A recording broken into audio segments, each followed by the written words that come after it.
Ini kami, ini kehidupan kami, layakkan kami, kuduskan kami biar kami layak di hadirat untuk menaikkan setiap ungkapan syukur kami. Sebab Engkau baik, sebab Engkau dahsyat, sebab Engkau luar biasa. Dengan apa kami membalas setiap kebaikan dalam hidup kami. Hanya ungkapan syukur kami lewat pujian dan penyembahan kami. Oleh sebab itu Bapa, terima kasih lawat setiap pribadi kami Pak. Terima kasih Bapa. Kami buka ibadah kami dari awal ke tengah ke akhirnya. Kami alas dalam satu nama yang ajaib, nama yang luar biasa, bahkan nama yang sangat menyelamatkan hidup kami, yaitu lewat nama Putra Tuhan kami Yesus Kristus. Semua yang siap memuji memuliakan nama Tuhan, kita sama-sama katakan amin. Haleluya. Bangkit surga nama Yesus. Haleluya. Lagu puji-pujian mengatakan bangkit surga nama Yesus. Haleluya. Kita bangkit berdiri. Terjebak tangan. Haleluya.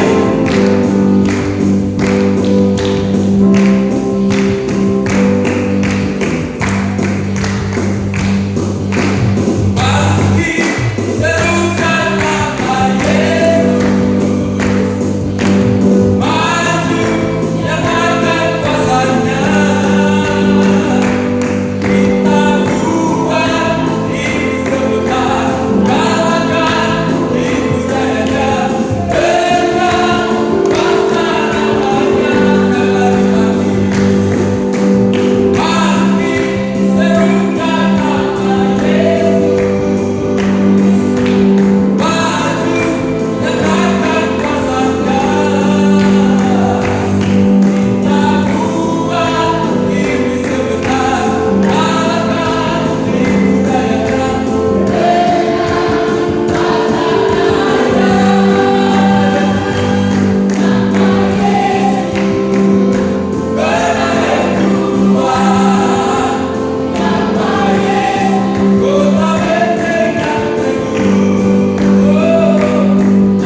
di luar kasih-Mu, kami tidak ada artinya.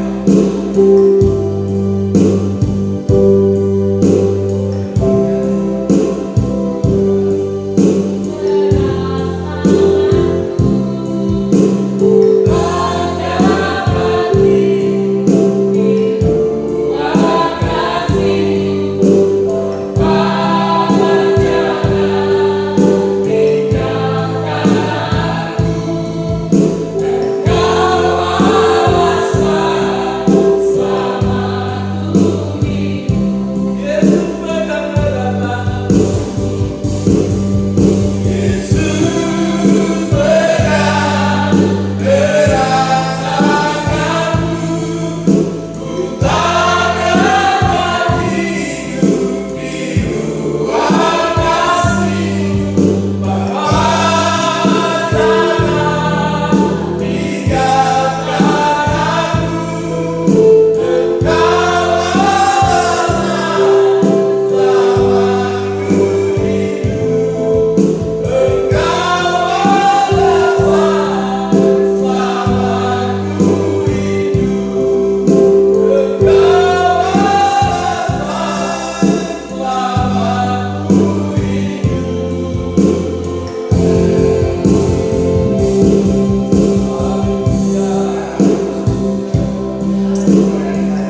kami.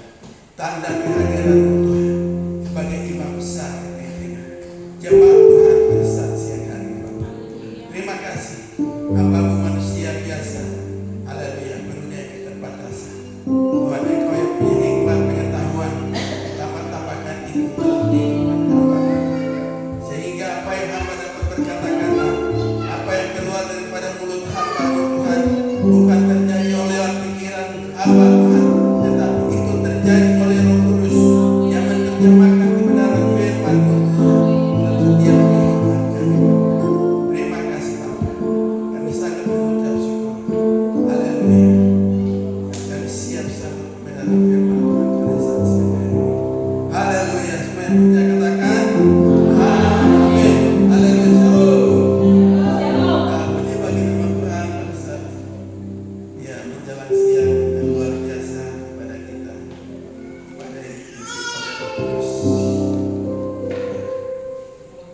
Ya, kalau dulu zaman Taurat, kalau imam besar itu dia masuk ke dalam ruang Maha Kudus.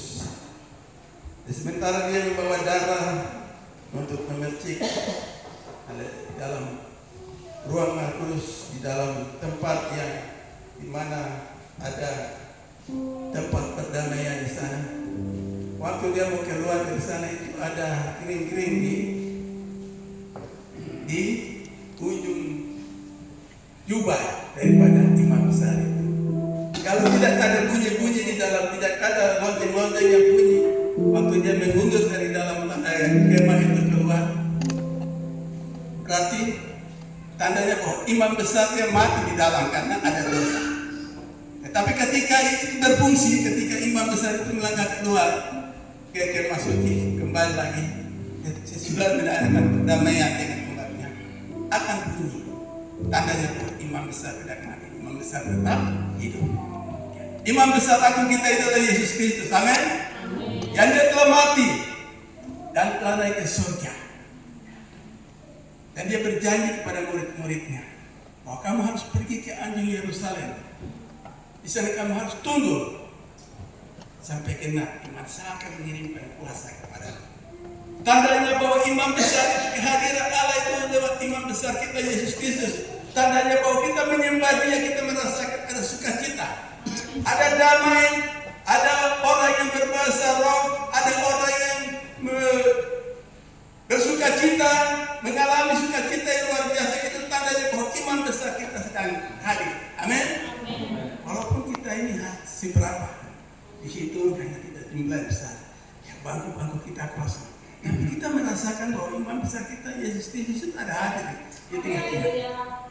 Sebab Dia berkata, di mana 1, 2, 3 orang berkumpul di tengah namaku, maka aku akan hadir. Amin. Ya kita tahu bahwa orang-orang percaya, orang-orang kudus yang menyembah Allah di dalam roh dan kebenaran, itu tandanya bahwa kehadiran Allah itu selalu ada dalam setiap kehidupan kita. Haleluya. Mari kita belajar sedikit daripada firman Tuhan pada saat pagi hari ini. Ya, kita baca di dalam 1 Korintus 14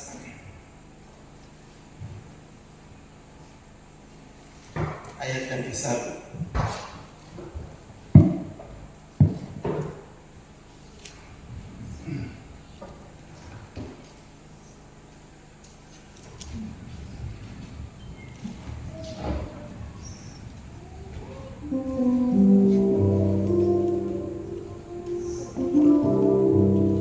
Korintus 14 ayat 1 dia bilang begini,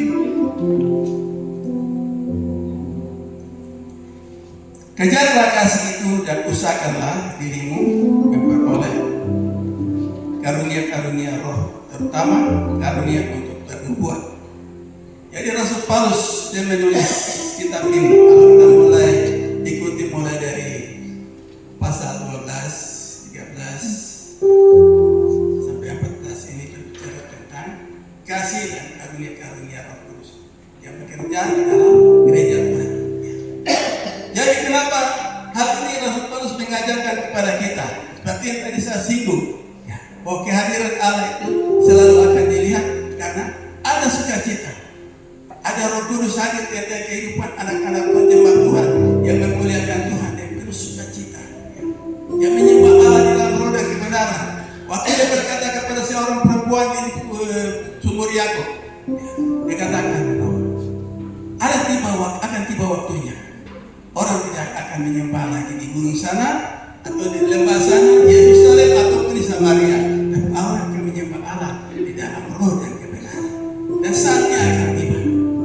Dan Roh Kudus itu digambarkan sama seperti air yang selalu memberikan kepuasan kepada setiap orang yang merasakan haus akan Roh Kudus itu. Roh Kudus itu diumpamakan seperti api yang dia akan selalu membakar setiap kehidupan anak-anak Tuhan. Roh Kudus digambarkan sebagai angin yang bertiup, yang menyegarkan setiap kehidupan. Itu adalah gambaran-gambaran yang Alkitab menceritakan kepada kita. Untuk mendapatkan semua itu, Alkitab katakan bahwa pertama-tama kita harus mengejar kasih. Kejarlah kasih. Di dalam 1 Korintus pasal 13 ayat 1 sampai dengan 13 itu menceritakan tentang kasih. Bagaimana kasih? Definisi kasih bagaimana? Ya. Kasih yang besar, bukan kasih yang dunia berikan kepada kita. Dunia hanya menawarkan kasih yang semu. Hari ini dia mengasihi kita, besok dia akan benci kita lagi. Tetapi kasih yang besar, kasih ini Allah memberikan kepada kita lewat anaknya Yesus Kristus kepada kita. Kasih yang tidak ada batasnya, kasih yang sangat luar biasa. Itu sebabnya firman Tuhan katakan kepada kita, kejarlah kasih. Kenapa kasih itu kita harus kejar? Kasih itu adalah sesuatu yang digerakkan oleh karena ada Roh Kudus dalam kehidupan. Kasih dari Allah. Kasih dari Allah itu kalau bahasa Yunaninya dikatakan bahwa agape. Itu kasih Allah, bukan pilihan. Pilihan itu adalah kasih dunia. Pilihan itu sangat terbatas. Tapi kasih Allah tidak pernah terbatas. Itu sebabnya firman Tuhan katakan bahwa kejarlah kasih. Kejarlah kasih, terus dikatakan bahwa dan usahakanlah. Bagaimana kita harus mengusahakan itu? Caranya bagaimana kita mengusahakan untuk mendapatkan itu dalam setiap kehidupan kita. Lewat ketekunan kita beribadah kepada Tuhan dengan sungguh-sungguh, mencari wajah Tuhan. Kita datang kepadanya, kita mengasihi Dia, kita merasakan bagaimana urapan itu akan turun dalam kehidupan. Setiap saat kita merasakan kasih itu, kita membagikan kasih itu kepada orang lain yang membutuhkan kasih daripada kita. Bukan kasih kita kasih pakaian, bukan kasih kita kasih sayur bayam, bukan karena kita kasih sesuatu yang kita akan dinikmati untuk orang yang berkuat. Tapi kasih yang luar biasa yang Tuhan memberikan kepada kita dengan cuma-cuma oleh kematiannya. Ya, kasih kayak salib. Ya, ketika dia membuka tangan, ya, untuk membangun di atas kayu salib, dia tidak pernah menyerah. Dia disalibkan, dia mati. Dikatakan bahwa di dalam 1 Korintus pasal yang ke-13 itu dikatakan, ceritakan seperti ini. Kalau kita berkata bahwa saya menggunakan baik begini, saya punya karunia begini, saya memberikan yang begini kalau tanpa kasih, sampai kita berbakar kita punya diri pun tidak ada faedahnya, tidak ada artinya sama sekali, kosong. Sebab itu pertama-tama kita harus mengerjakan kasih itu tertolong oleh karena ada urapan, ada kasih yang Tuhan berikan kepada kita, yaitu Roh Kudus yang mengalir dalam setiap kehidupan kita supaya kita bisa mengasihi orang lain. Amin. Supaya kita bisa bersuka cita. Dan usahakanlah. Bagaimana kita harus mengusahakan itu? Kita usahakan supaya setiap saat. Waktu Esau dia menerima berkat, dia datang kepada Bapak Yakub, kepada Bapak Ishak. Bapak, berikanlah berkat itu. Tapi dalam Kejadian 49 sana, Yakub berkata kepada Esau, sekiranya engkau berusaha dari sungguh-sungguh, engkau akan mendapatkan berkat. Karena apa? karena dia menolak hak keturunan yang dia harus dapat, dia harus wariskan, harus turun ke atasnya, bukan kepada Yakub. Karena dia menolak hanya menikmati bubur kacang merah daripada Yakub, dia rasa puas untuk menghilangkan rasa laparnya. Ya. Waktu dia menerima berkat, sekalipun dia menangis sampai tapi dia katakan, dia bisa katakan kepada Yakub, kau harus berusaha dengan sungguh-sungguh, kau bisa mendapatkan itu. Bagaimana kita sebagai orang anak Tuhan, orang-orang Kristen, ya, lalu kita datang dan duduk diam dan kita tidak menerima. Ya. Kalau kita lihat di media sosial kita setiap saat bahwa Alkitab selalu kita lihat bahwa di tempat-tempat lain yang bukannya tempat-tempat orang Kristen, tapi banyak orang Muslim mulai bertobat datang kepada Tuhan. Oleh karena mereka berusaha dengan sungguh-sungguh untuk menemukan bagaimana wajah Allah itu. Ya. Tapi kalau kita bermain-main dengan kasih karunia Tuhan, ya, apalagi di Papua sini, bilang, oh tanah Injil, tanah damai. Tapi hidupnya ya sesuai dengan tanah Injil dan tanah damai yang Tuhan berikan. Ya. Tapi Tuhan mau supaya kita orang Papua menjadi berkat. Ya. Ada lagu Tubuh Kristus yang dinyanyikan setiap saat kalau ikuti kegiatan Tubuh Kristus. Ya. Lagunya begini. Mulai dari Papua untuk Indonesia dan dunia. Bagaimana kita harus memberkati? Kalau kita tidak pernah menjadi hidup, kita harus dikenal menjadi orang Papua yang percaya bahwa kita mayoritas Kristen. Ya. Tapi kalau di Jawa sana, walaupun minoritas Kristen, tapi banyak orang-orang Muslim mulai bertobat di daerah Jawa. Daerah Makassar, ya. Dulu kita tertahu bahwa orang Makassar itu bisa memuji Tuhan, bisa percaya namanya. Tapi sekarang perempuan-perempuan Makassar bisa menyaksikan kasih Yesus karena mereka bertobat, mereka terima Yesus. Ya. Orang-orang Kristen menjadi orang-orang yang terhilang di dalam rumah Bapa. Mereka terhilang. Ya. Tuhan mau supaya kita menjadi seperti anak-anak bungsu, walaupun menyebarkan harta, tapi satu saat dia mengingat akan kekayaan bapaknya di sorga. Dia datang kembali dan berkata kepada bapaknya, Bapak, saya sudah berdoa, saya sudah berdosa kepada Bapak dan sorga. Ya, bagaimana saya bisa jadi anak Bapak kembali?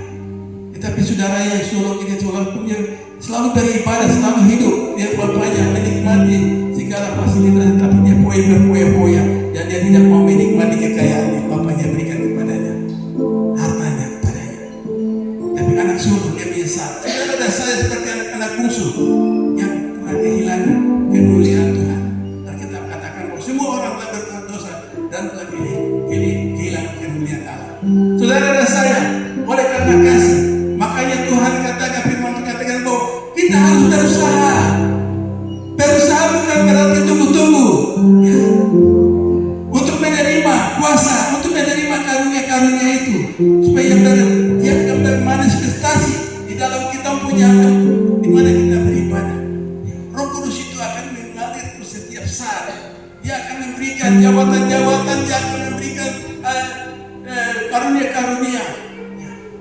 Itu bereaksi dalam hidup punya kehidupan. Itu sebabnya firman Tuhan harus berusaha untuk memperoleh karunia-karunia-Nya. Wah, luar biasa. Kalau kita tidak berusaha, ya. Kalau seorang, ya, dia katakan bahwa saya kerja di Sinar Mas, ya, mungkin dia pergi sekian saja dia pulang. Tapi dia tidak pernah berusaha. Mungkin perusahaan akan hidup waktu dia punya gaji saat dia sekian. Tapi bonus dari pekerjaan dia artinya tinggal sesuatu yang dia kerja, mungkin ada premi dan lain sebagainya, tidak akan dapat. Karena dia bermain-main dengan pekerjaan. Begitu juga dengan pekerjaan Tuhan. Ya. Kita menjadi orang Kristen berarti kita harus berusaha untuk mendapatkan semua itu yang kita dapat. Ya. Ada jawatan-jawatan khusus yang Tuhan berikan kepada kita. Mungkin sebagai mata, mungkin sebagai sebagai mulut, mungkin sebagai mata untuk bisa melihat. Tuhan punya visi. Makanya firman Tuhan bilang begini, kalau orang itu dia buta, dan mungkin dia bawa orang buta itu lewat jalan yang ada jurang-jurangnya, pasti orang dua akan masuk sama-sama ke dalam jurang itu karena tidak melihat. Orang itu harus punya visi, harus punya mata untuk dia melihat. Oh di sana ada kayu besar yang melintang, itu harus putar ke sini. Oh di sana ada orang ada bikin perangkap di sana, berarti kita harus lewat sini. Ada jebakan-jebakan, kita bisa dengan mata. Karena Tuhan memberikan kita mata untuk kita melihat sesuatu dalam akan terjadi. Itu yang akan dikerjakan di dalam kehidupan anak-anak Tuhan yang Tuhan mau pakai kita dengan sungguh-sungguh. Makanya firman Tuhan katakan bahwa kejar dulu kasihnya. Ketika kita sudah memiliki kasih, kalau kita memiliki kasih, kalau kita punya karunia-karunia, wah itu sangat luar biasa. Ya. Kalau kita hanya memiliki karunia-karunia, kita bisa begini ternubuat dan lain sebagainya. Kalau kita tidak memiliki kasih, Alkitab katakan sama-sama seperti lonceng yang ditoki, di dalamnya kosong, tidak ada apa-apa. Geremincing artinya gong ya, geremincing, tidak ada artinya. Walaupun kita bakar kau punya diri, karena kita mengasihi Tuhan, tapi tidak bisa juga karena kita punya kasih tidak ada. Itu yang firman Tuhan katakan. Ya, supaya firman Tuhan ini kita sungguh bahwa pertama kita harus kejar dulu kasih dan usahakanlah dan berolehnya karunia-karunia. Untuk apa? Untuk bisa bernubuat. Berkata profetik katakan buat yang harus keluar. Dengan iman kita ucapkan. Oh, gereja ini harus penuh. Tahun depan kita harus mengalami begini-begini. Kita harus lakukan begini-begini. Itu harus punya karunia profetik. Nubuat. Kita harus katakan, bangku ini jangan kosong. Jadi karunia-karunianya akan kerja dengan tubuhnya. Jemaat. Walaupun kita hanya segelintir orang yang selalu beribadah. Saya sering katakan kepada jemaat, ketuslah, orang ini tidak akan berapa banyak jumlahnya. Tapi kalau kita bakar itu api, kasih menyala api dengan sungguh-sungguh di tempat ini, maka orang lain akan melihat kita di sini. Walaupun kita tidak seberapa, Tuhan akan menarik. Yesus berkata begini, engkau ditinggikan, aku ditinggikan, maka aku sendiri akan menarik banyak orang datang kepadaku. Dan saya percaya, saudara-saudara yang bekerja di Sinar Mas ini, ya, sangat terbatas untuk pergi, untuk menyaksikan kebaikan Tuhan, karena diatur oleh suasana ataupun pekerjaan, diatur oleh aturan yang ada di perusahaan kasih. Tidak bisa jalan sembarang karena saudara bekerja. Tetapi ada waktu-waktu khusus yang Tuhan berikan kepada kita, pada waktu di mana hari-hari doa. Kita datang berdoa, kita berkumpul, kita menyembah Tuhan, kita rasakan, dan di situ Tuhan akan kasih kita karunia-karunia. Roh Kudus itu mulai bekerja, ada manifestasi kuasa itu terjadi dalam kita punya kehidupan ini. Dan di situ Tuhan akan memberikan karunia-karunia. Aku jauh, pokoknya dia sudah bisa bernubuat. Oh, karunia Nabi. Oh, karunia Nabi. Dia melihat. Oh, kau bisa mengajar. Kau berarti kau seorang guru. Artinya guru itu pengajar. Itu jawatan yang Tuhan kasih. Ya. Bukan jawatan berbeda dengan jabatan itu dikasih oleh pimpinan kita. Ya. Pimpinan pemainnya dia sekolah mendapatkan seorang sarjana pendidikan, lalu pimpinannya, kau jadi guru di sini, kau jadi pengajar di sini. Tapi jawatan diberikan oleh Tuhan. Ya. Jawatan diberikan oleh Tuhan kepada kita. Itu sebabnya firman Tuhan katakan, Dalam Efesus 4 ayat yang ke-11. Efesus 4 ayat yang ke-11 dia bilang begini.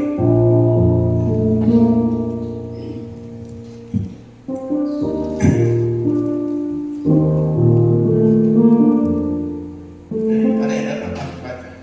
Tidak apa-apa.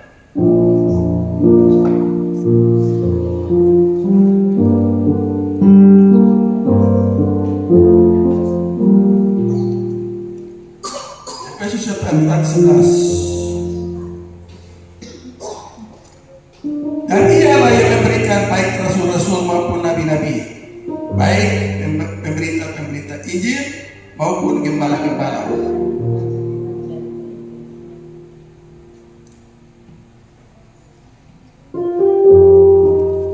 Maupun gembala-gembala. Jadi Efesus pasal 4 ayat 11 itu,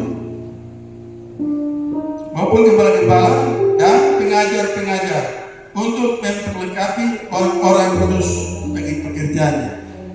Itu adalah pekerjaan Roh Kudus yang memberikan kepada kita.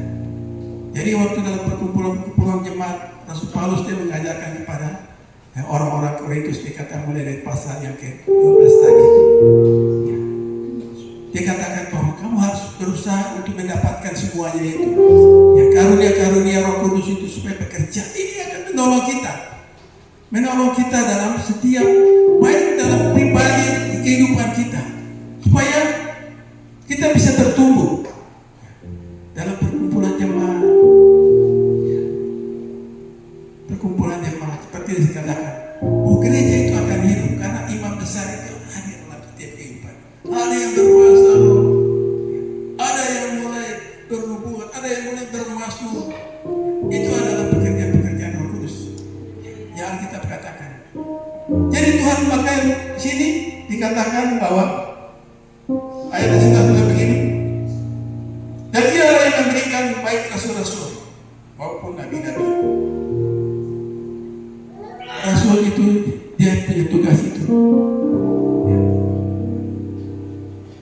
Dia memberitakan Injil dan dia membangun pos-pos pelayanan. Sama seperti Rasul Paulus, dia buka pos pelayanan di sini. Ini tapi yang sangka dia memiliki jawatan Rasul. Dia memiliki jawatan Rasul. Terus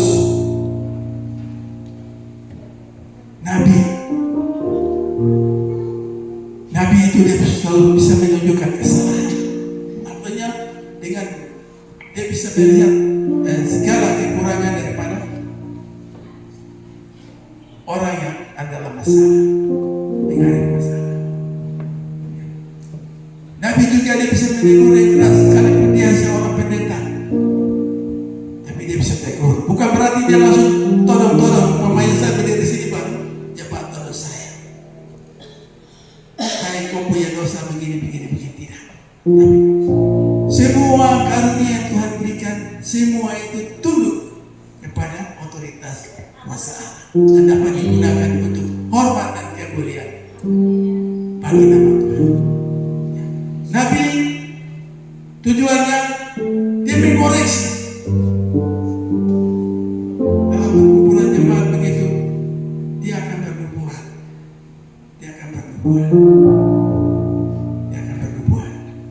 Terus apa lagi?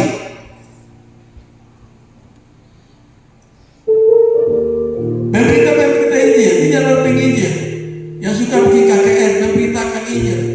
Ya itu biasanya ada penginjil jalanan. Ada anak-anak kita yang sering ada tampil di pasar-pasar.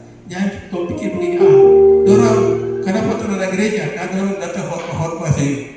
Rasul Paulus tidak pernah khotbah di gereja saja. Tapi di mana kehadirannya selalu berkhotbahkan firman Tuhan. Amin. Jadi banyak orang-orang memberitakan Injil. Rasul Paulus dia memberitakan Injil. Dia seorang rasul, tapi dia juga punya jabatan nabi. Dia juga mempunyai jabatan sebagai pemberita Injil. Dia memberitakan Injil. Semua yang diberikan oleh Roh Kudus baginya. Hanya seorang rasul ini saja memiliki jawatan-jawatan ini. Mungkin ada lagi, tapi kalau dilihat sini, karena Rasul Paulus dia bilang bahwa dia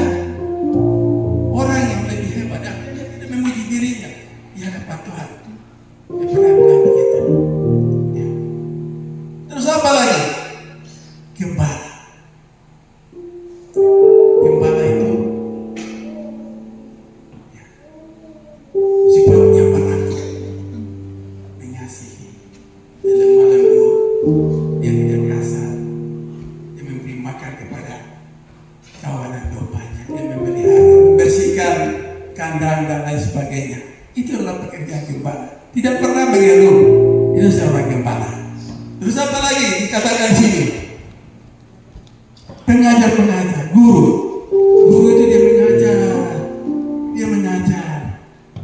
Sampai secara mendetail semua pelajaran ini akan diterima oleh semua murid-muridnya dengan baik. Itu adalah guru.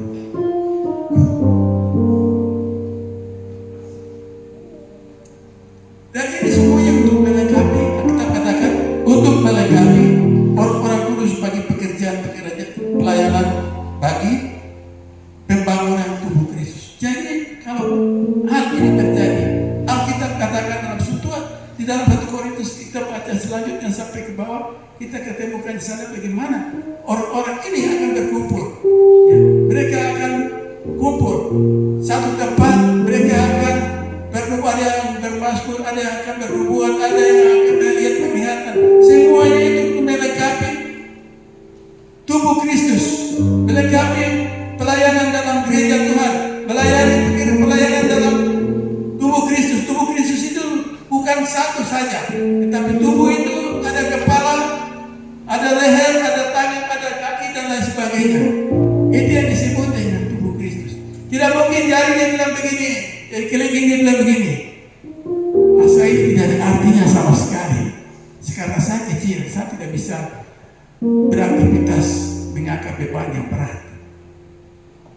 Tapi kalau tangan ini lengkap, jari kita ini lengkap, maka kita bisa mengangkat beban ini dengan baik. Karena kalau hanya 3 jari saja kita gunakan untuk mengangkat beban yang berat, tidak bisa, karena beban yang terlalu berat untuk kita angkat.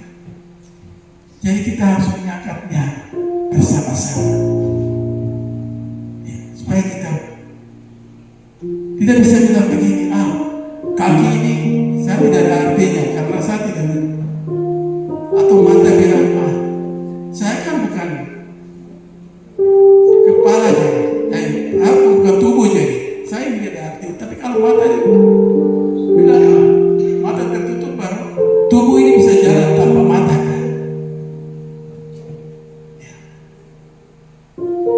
Atau mulut dia bilang begini, saya ini tidak ada gunanya, saya tutup mulut saja, tidak apa-apa. Biar saya tidak makan juga tidak apa-apa. Bagaimana tubuh ini dapat kekuatan kalau tidak pernah ada makanan masuk?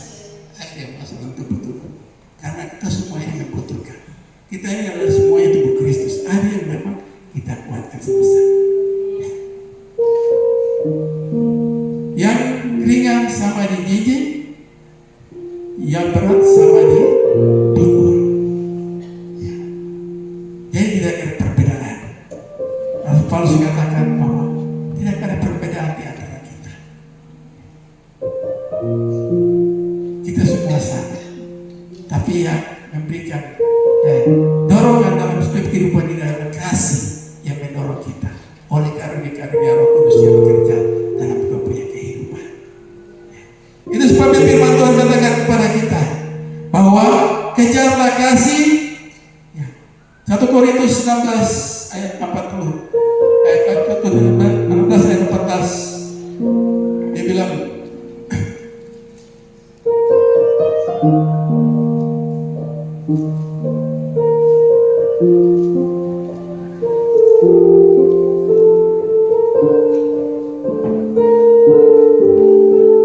lakukanlah segala pekerjaan dalam kasih. Jadi semua kita lakukan, semua pekerjaan, baik pekerjaan Tuhan itu kita lakukan oleh karena kasih. Kita mengasihi orang yang berdosa, kita mengasihi mereka. Bukan karena kita membenci orang berdosa, tapi kita orang mabuk sana, kita tidak membenci orang mabuknya, orangnya. Tapi kita membenci mabuknya, orangnya kita rangkul. Ya. Itu adalah kasih. Ada bahasa yang digunakan oleh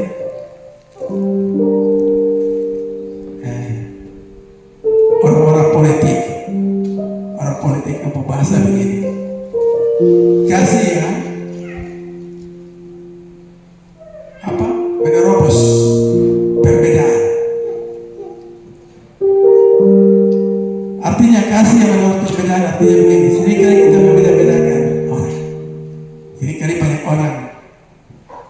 dari golongan ini, dari golongan ini. Tapi tujuan kita hanyalah satu, untuk kita mengasihi orang itu. 1 Korintus pasal yang 14 ayat 39.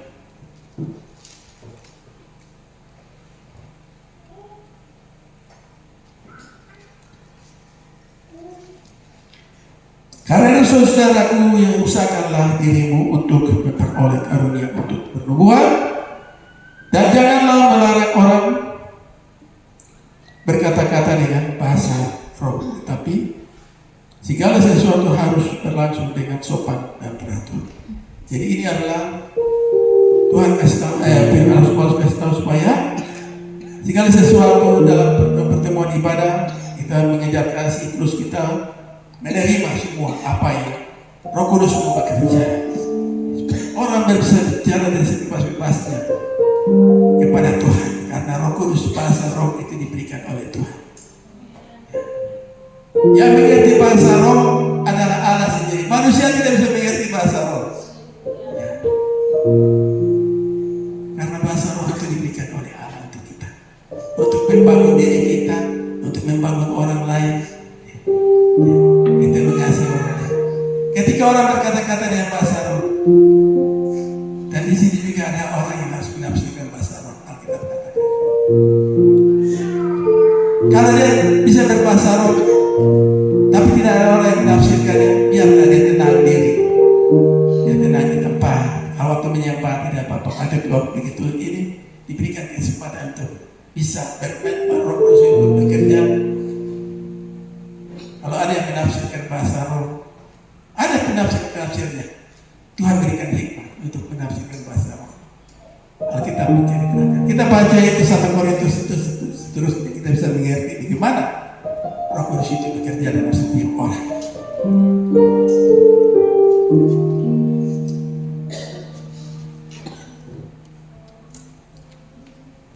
Pasal 12 ayat 31.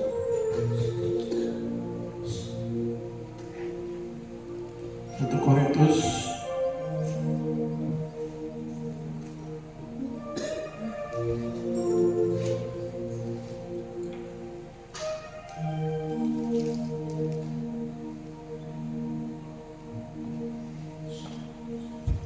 jadi berusaha untuk memperoleh karunia-karunia yang paling utama, dan aku menunjukkan kepadamu jalan-jalan yang lebih utama lagi. Jadi kita harus berusaha untuk memperoleh karunia yang paling utama dan yang sangat dibutuhkan oleh gereja, jemaat dalam setiap kehidupan kita, yang paling utama. Mungkin yang Tuhan bisa kasih untuk kita, mungkin apa yang kita membutuhkan sesuai dengan apa yang Roh Kudus mau berikan kepada kita. Itu sebabnya semuanya ini kita memiliki karena berdasarkan kasih. Karena kita telah mengejarkan kasih itu. Kita mengasihi Tuhan dengan sungguh-sungguh. Dan kita berusaha dengan sungguh-sungguh untuk memperoleh semua karunia-karunia ini. Kalau tanpa kasih, di dalam bacaan dalam 1 Korintus pasal 13 itu kita bisa mengerti bagaimana definisi kasih itu. Kasih itu tidak sombong, kasih itu murah hati, panjang sabar, tidak mementingkan diri sendiri, ya, tidak bermegah, ya, dan lain-lain dan seterusnya. Ayat yang ke-13 ini, ketiga hal inilah yang akan terakhir tinggal dalam kehidupan, yaitu iman, pengharapan, dan kasih. Tapi yang lebih besar adalah kasih. Ya. Kasih Allah itu sangat besar. Kasih itu mengalir. Justru karena kasih, ada hamba-hamba Tuhan mengasihi umat Tuhan. Ada kasih, ada firman Tuhan yang bisa datang kepada saudara. Kasih itu sama seperti rambu-rambu yang sedang taruh di jalan raya. Ketika mau dia lewat, oh di sini saya tidak boleh stop. Oh di sini saya tidak bisa berhenti. Hati-hati jalannya. Tuhan memberikan kasih kepada kita. Kejar kasih. Begini, dari saat kita mentaati peraturan-peraturan, kita mengasihi.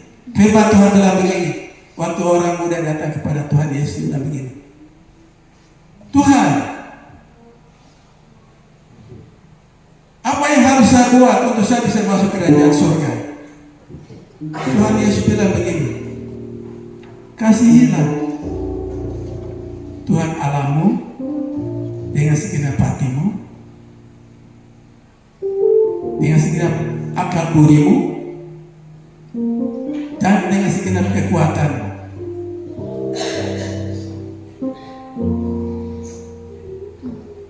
Itu adalah kasih. Dia bilang, oh Tuhan, saya sudah lakukan itu waktu saya masih muda. Dan apa yang masih kurang dalam kehidupan saya? Nah, inilah kekurangan manusia.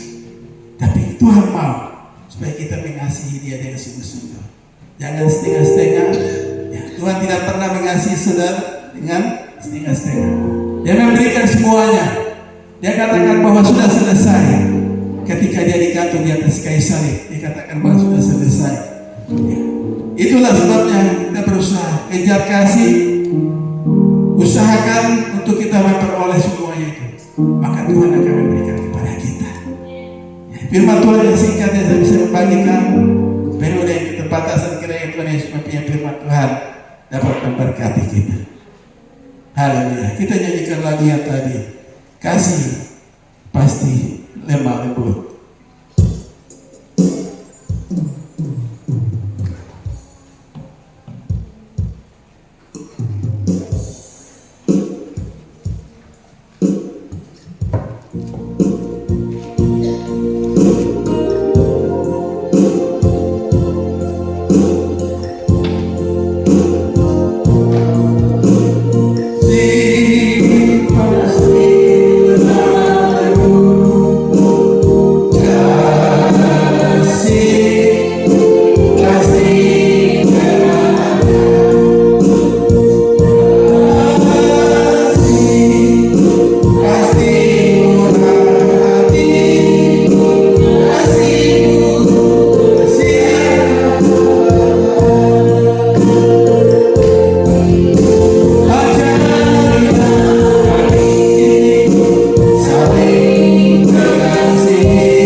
pada siang hari ini, di mana lawatan firman-Mu Tuhan yang sudah disampaikan oleh hamba-Mu Bapak Gembala. Biarlah kami saling mengasihi di dalam kehidupan kami ya Tuhan. Biarlah kami memperoleh roh yang asalnya daripada-Mu. Biarlah roh itu tinggal di dalam kehidupan kami. Biarlah roh Tuhan tetap menuntun kami di jalan yang benar. Bapa di surga, kami bersyukur pada hari ini Tuhan buat firman-Mu yang begitu luar biasa, yang menyentuh hati kami, yang menyenangkan hati kami. Biarlah hati kami terus memuji dan memuliakan akan kebesaran nama-Mu ya Bapa. Kami berdoa juga buat Bapak Gembala di tempat ini Tuhan. Biarlah Bapak Gembala terus menjadi saluran berkat di tempat ini,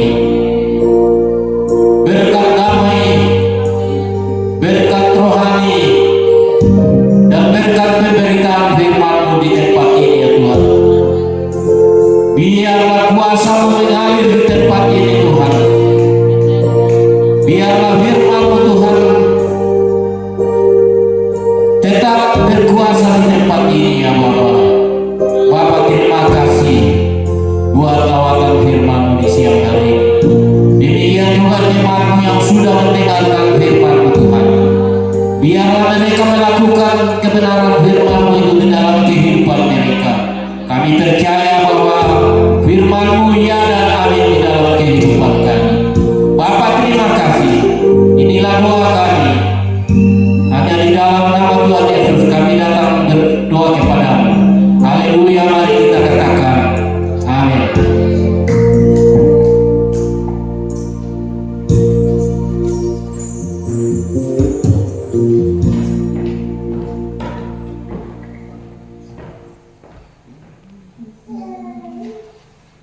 Baik, puji Tuhan, shalom, haleluya. Kita telah mendengar firman Tuhan. Ini saatnya kita akan memberikan persembahan syukur. Kita akan mengangkat lagu penyembahan yang mengatakan, nyanyi kudus kuduslah Tuhan. Haleluya.